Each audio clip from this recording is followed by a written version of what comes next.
You can see here in the ditch the tire marks of a church van that was carrying 17 people. They're about to extend the crime scene, so it looks like they might be looking a little further around this area to confirm what did happen. We'll be bringing you updates as they become available to us tomorrow morning, or we won't be like this at least. Oh, we have that just happened right behind us. I'm glad it didn't happen to me, but as you can see, this black truck just ran into a guardrail. Whew, scary scene right here, guys. We just had a truck that looks like he lost control, spun out. Now he's trying to back up. This is what you might call Santa's sleigh. It's full of toys and bikes for all of the kids that are going to be delivered to tonight. And in just a few moments, sirens are going to start blaring and the real fun begins. This is where it all happened. Right behind me, you can see one of the main entrances to Hamilton Place Mall. So we got to take a selfie and everything. Hey, that's what community is about. It's about selfies. It's about walking together in the rain, no matter what. I've got Terry over here. Terry, why don't you step on over now? Terry, you don't strike me, correct me if I'm wrong, as the school spirit type guy. No, not exactly. Not really. This could end tonight. We could have a verdict by the end of the night, or we could have to wait until Monday to continue these deliberations. Yeah, you can't see too well, but there's a pretty good crowd behind us. We had to move up here because there's so many people, but a great turnout so far. Since the dam was built about 70 years ago, the concrete has started to expand, so it needs to be replaced with new updated concrete. That way it doesn't throw off the alignment of this equipment. One of the issues a no-kill shelter runs into is that more people are bringing animals in than adopting them out. Sheriff Langford says the bullet went into the child's stomach and amazingly missed all of her vital organs and went out through her back. What's now ML King Street used to be 9th Street, otherwise known as the Big Nine. It was full of nightclubs and blues lounges, and it's where Chattanooga would first hear the voice of Bessie Smith. The man that owns this property tells me that his tenant was letting a friend and a friend's boyfriend stay with her for a few days, but she had no idea that the boyfriend had outstanding warrants. Finding a great deal on baby clothes can be very enticing, but don't put yourself at risk. Chattanooga police officials tell us how you need to stay safe. Now, in order to get an idea of just how bad this traffic is, I'm going to time how long it takes me to drive from the Bonnie Oaks exit off 575 to the first entrance of Amazon. Most people wouldn't argue with the idea of increasing public safety, but when it means that money's coming out of their pockets, voters are on different pages voting yes or no. So when a tower finds themselves in a really tight spot, they have to use a device called a dolly system, which are these wheels right here. With their seatbelts on, the dummies stay securely inside the flipped vehicle, but with their seatbelts off, they're not so lucky. Well, this summer, a lot of kids will pass the time on Netflix or playing games on their smartphones, but their parents didn't have those diversions, right, John? No. Yeah, my parents didn't have those diversions, yeah. The DA's office opened their cold case unit back in October, and they tell me the Getchis brothers murder is one they think they can solve. Your flu shot this year doesn't cover the most common strain of the flu that's being reported. That's what the Center for Disease Control says. Bad news continues for the NFL as more players face charges for domestic violence. Today alone, the Minnesota Vikings and Carolina Panthers sidelined players for domestic violence cases. Now, the second one would ban any abortion services in the city limits. Many people argued the abortion ban was unconstitutional. Today, a new community-wide Chattanooga sporting event was announced. The Chattanooga Marathon will have its inaugural run in March. The event is expected to attract runners from all over the world and add to the already thriving tourism industry. And there's more details to come in your sports. And speaking of, the Lookouts will try again tonight for a division title. Good evening, I'm John Mercer. And I'm Caitlyn Jones. Thanks for joining us tonight. Chattanooga brings out the most visitors to the USS LST 325 that they've ever seen. The World War II ship that's been docked at Chattanooga Riverfront for the past week sails out in the morning, and the tour staff says they definitely want to come back. It's tonight's top local story. The Chattanooga Lookouts now have a new parent ball club. The Lookouts are now the new AA affiliate for the Minnesota Twins. The Lookouts had served as the Dodgers AA team since 2009, but LA told the Lookouts on Monday they plan to move their team. It didn't take Chattanooga long to find a new affiliate. They wrapped up a 4-year deal with the Twins this morning.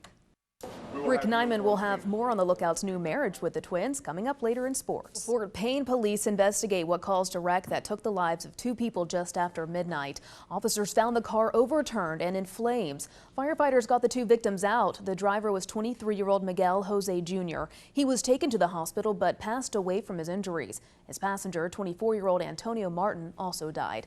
And no charges will be filed in a fatal wreck from yesterday in Wildwood. That's according to DiscoverDay.com. Officials say 76-year-old Shirley Boren pulled out in front of a tractor trailer on Highway 299. She died from her injuries, while 86-year-old Fred Boren was taken to the hospital. The trucker was not injured. And the Dade County Sheriff's Office is now offering a free program that helps suspecting parents learn if their children are abusing drugs. Parents can now make an appointment to bring their child to the jail to be tested for illegal drugs. It's a urine test that gives the results within a matter of seconds. Sheriff Ray Cross says his county is experiencing a growing number of drug cases that are sending people to jail. Now, if a child does test positive, he or she will not be arrested. Instead, the sheriff's office will make recommendations to the parents on programs that offer help to kids who abuse drugs. Measles is one of the most contagious viruses out there. The virus tied to that awful rash is once again running rampant. 2014 showed the largest outbreak since 2000. The CDC reports California and 6 other western states now have more than 50 cases this month. Connie Beaker with the Hamilton County Health Department says bringing the virus here could be just one plane ride away. Is Chattanooga prepared for a measles outbreak? There isn't a lot to do as far as actually treating it, but you can help prevent it by getting vaccine or staying home when you're not well. Beaker says the vaccine is key. Most people have already had it. Tennessee and Georgia state laws require school children to get the immunizations. 2 doses before they enter school. So you'd think all school kids have been vaccinated, but nurse manager for Hamilton County Schools Cheryl Rogers says many parents are against vaccines and they have a way to opt out. If a parent doesn't want to vaccinate their child, all they have to do is write a letter to the department on any scrap sheet of paper saying that it goes against their religious beliefs, and then they're automatically exempt from the law. Based on our kindergarten audit that we have to do, we had in Hamilton County, we had 46 students who had the religious exemption. And for adults, if you were born between 1957 and 1971, you probably got a vaccine that wasn't effective. After 57, though, there was that period of time where there was that killed virus vaccine was more common.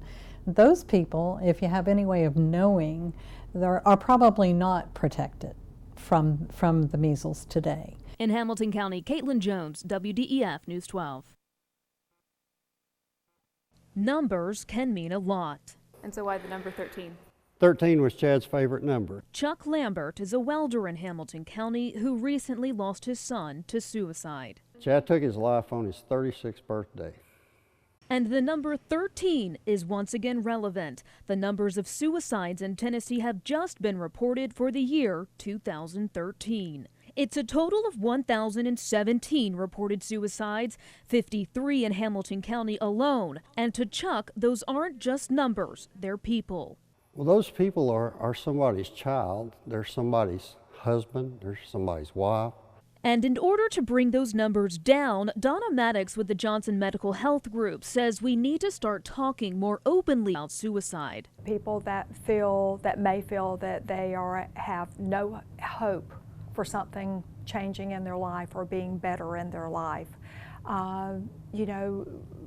We'd like to think out of humanity, we need to reach out to those people. I know now that Chad was showing signs, but being uneducated in what those signs were, me and all his friends, we didn't know. Knowing those warning signs is the first step to helping someone. Somebody that is chronically depressed and untreated at the time.